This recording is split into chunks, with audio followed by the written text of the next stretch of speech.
নোয়াখালীতে বিভাগ হবে কি না হবে এটা বিষয় না, কিন্তু নোয়াখালীর মানুষেরা বাংলাদেশের মানুষকে ইসলাম শিখাইছে, এটা সত্যি।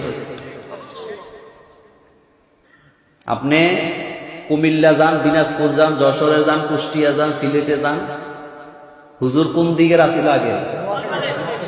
আমরা ছোটবেলা নোয়াখালী হুজুরের কাছে করছি। দামতি আলিয়ায় বড় মাপের মুহাদ্দিস ছিল আপনাদের নোয়াখালী। এভাবে করে সব জায়গায়, আমি যে কাউনিতে পড়েছি সেখানে নোয়াখালীর হুজুর ছিল। আমরা যেখানে গেছি নোয়াখালীর আলেম পাইছি। আমি গত বছর চাপাইতে এক জায়গায় গেলাম, ওখানে যাই দেখি এক লোক আমার সাথে দেখা করতে আসছে। কয় হুজুর আমার দাদা নোয়াখালী ছিল, আমার দাদা এখানে আসছে, আমরা এখানে বাড়ি করছি আর যাইতে। দুই জায়গার মানুষ চান্দের দেশেও পাওয়া যায়। কথা করছে কয় জায়গা? একটা হলো, আরেকটা কুমিল্লা।